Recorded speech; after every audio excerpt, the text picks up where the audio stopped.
कि हम अच्छे कर्म करें, लोगों की हेल्प करें, लोगों का मदद करें अगर आप उस लायक हैं।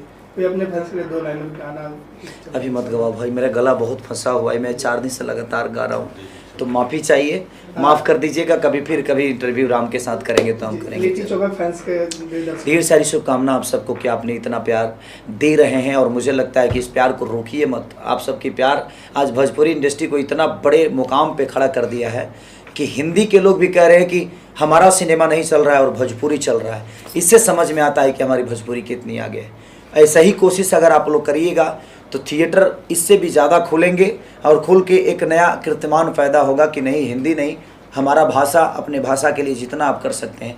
हम तो सिर्फ भाषा के लिए काम करते हैं, लेकिन उस काम को यहाँ तक ले जाने में आप सबका बहुत योगदान की ज़रूरत है।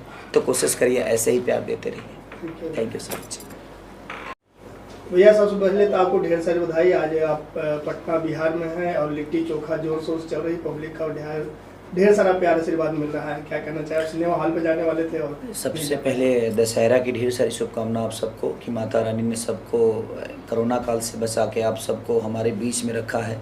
ये हमारे लिए हमारा सौभाग्य है जो हमारी जनता आज भी सुरक्षित है और खेसारी को प्यार देने के लिए हॉल तक आ रही है। तो लिट्टी चोखा से जुड़े हुए सारे कलाकारों को मेरा ढेर सारा शुभकामना। डायरेक्टर, प्रोड्यूसर, डिस्ट्रीब्यूटर, बुकर से लेकर हर आदमी का जो प्यार मुझे मिला है, उस प्यार के लिए मैं गदगद हूँ और आजीवन आप सबका कर्जदार हूँ।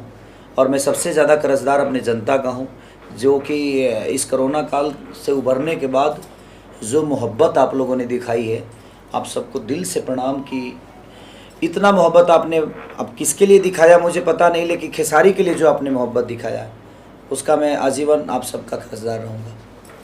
सिनेमा हॉल से पब्लिक निकलती है और आपके नाम के जयकार करती रहती है, और अब कितने फैंस तो आपको मोबाइल में फ़ोटो वॉलपेपर लगा के दे भाई मैं लगाया हूँ। क्या कहना? देखिए, उनका प्यार है, वो मुझे कभी दिल से अलग नहीं कर पाते हैं। उनका रीज़न है कि उनको पता है कि हमारे बीच का लड़का है।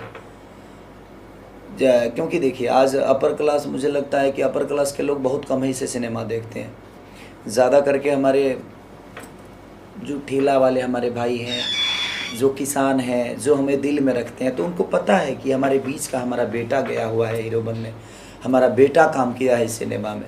तो सब लोग अपना भाई, अपना बेटा, अपना भतीजा ही समझ के मुझे प्यार देते हैं, और मैं इसमें बड़ा खुश रहता हूँ कि मुझे हीरो नहीं, मुझे लोगों का बेटा बनना है, लोगों का भाई बनना है।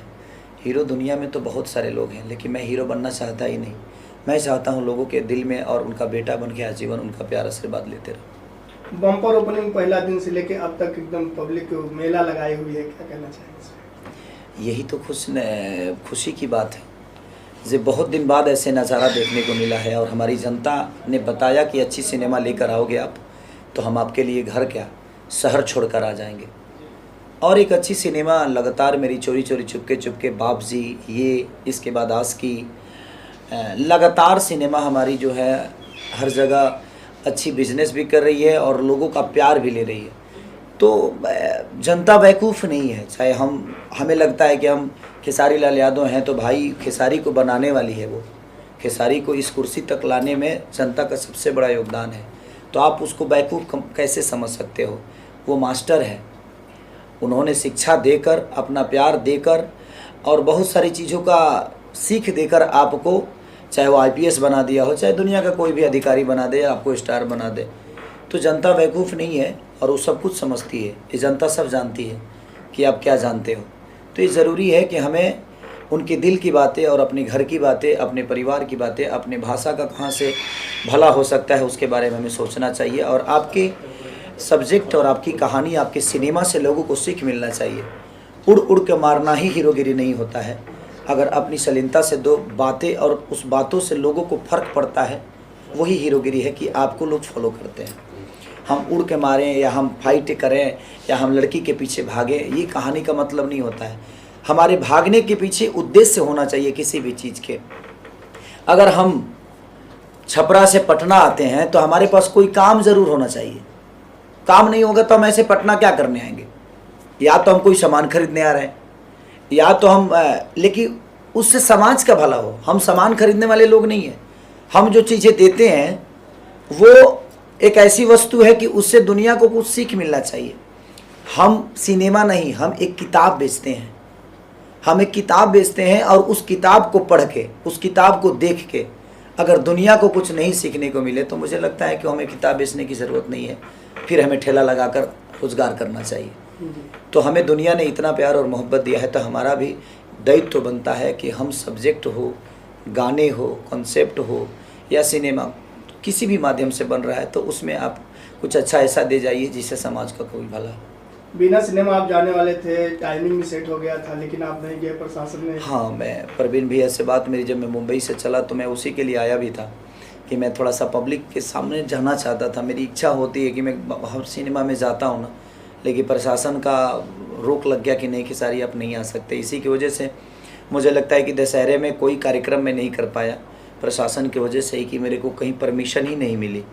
क्योंकि अब जिससे भी बात करता हूँ तो कहते हैं कि नहीं भाई, आप आते हैं तो कुर्सी टूट जाता है, आप आते हैं तो ये हो जाता है, भीड़ इतनी ज़्यादा होती है। तो ये देखिए, भीड़ कहीं ना कहीं लोगों का प्यार है, वो हमारे लिए भीड़ नहीं है, वो लोगों का प्यार है जो अपने भाई को, अपने बेटा को आशीर्वाद देने के लिए लोग कुछ भी करने को तैयार हो जाते हैं। तो क्या बोल सकता हूँ मैं, इसीलिए मैं नहीं जा पाया। लेकिन मैं कोशिश करूँगा कि छठ में जो मेरी सिनेमा रिलीज़ हो रही है आशिकी, वो मेरे दिल के करीब है और उस कहानी को मैंने लिखा है तो और सोची है मैंने कहानी, तो मुझे लगता है कि वो लोगों को पसंद आएगी और उसके लिए मैं ज़रूर आऊँगा। जी, बात करें जो फिल्म के निर्माता हैं प्रदीप शर्मा जी, उनके बारे में क्या कहें, जो एक अलग सिनेमा बनाते हैं? प्रदीप शर्मा जी, देखिए, कभी उन्होंने बजट के बारे में बात ही नहीं की मेरे से। जब भी मैंने सिनेमा उनके साथ किया है, वो ऐसे प्रोड्यूसर हैं, सारे लोग अच्छे हैं नो डाउट, क्योंकि सब लोग अच्छा फिल्म बनाते हैं, बट प्रदीप भैया का एक खासियत है कि कभी उन्होंने बजट की बातें नहीं की, क्योंकि कितना बजट लगेगा। उन्होंने बोला कि सिनेमा कितना अच्छा बनना चाहिए,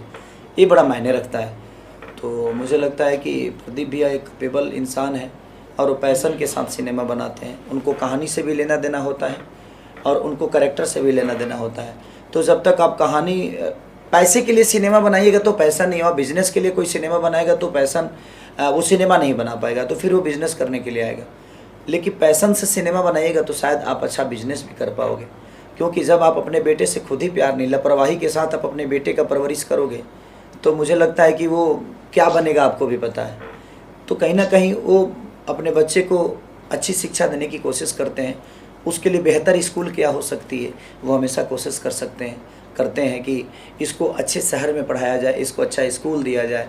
तो अच्छा स्कूल देने के लिए पैसे तो लगेंगे आपको, तो इसीलिए शायद मुझे लगता है कि लिट्टी चोखा का इतना अच्छा रिपोर्ट भी है, लोगों का प्यार भी मिल रहा है, और आशिकी में भी उन्होंने बहुत खर्चा किया और बहुत प्यार से आशिकी को बनाया उन्होंने।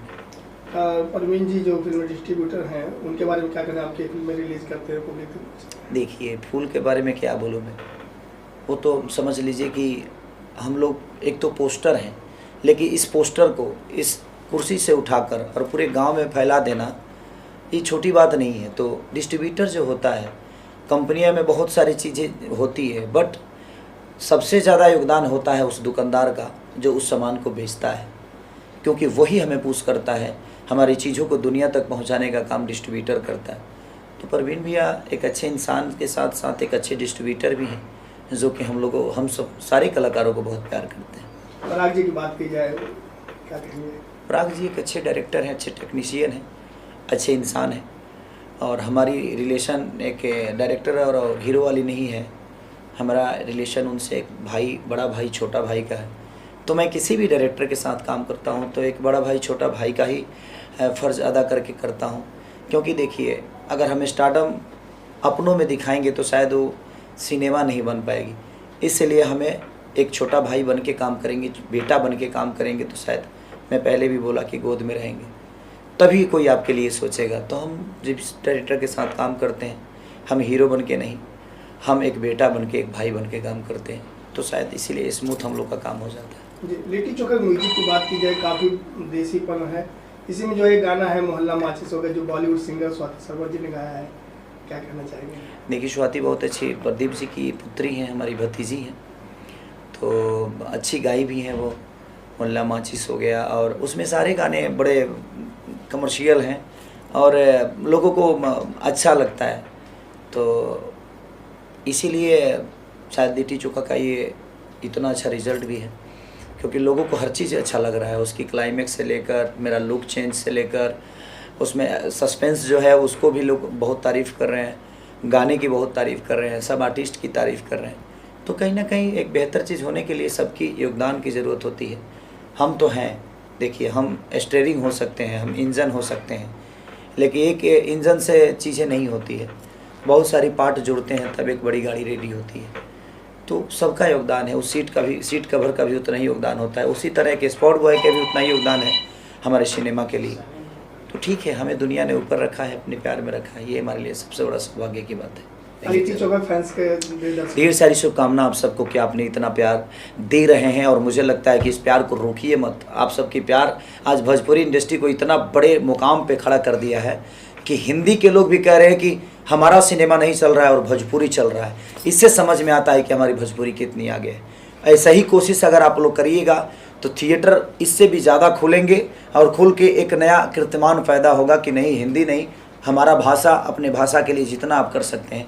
हम तो सिर्फ भाषा के लिए काम करते हैं, लेकिन उस काम को यहाँ तक ले जाने में आप सबका बहुत योगदान की ज़रूरत है। तो कोशिश करिए, ऐसे ही प्यार देते रहिए। Thank you so much.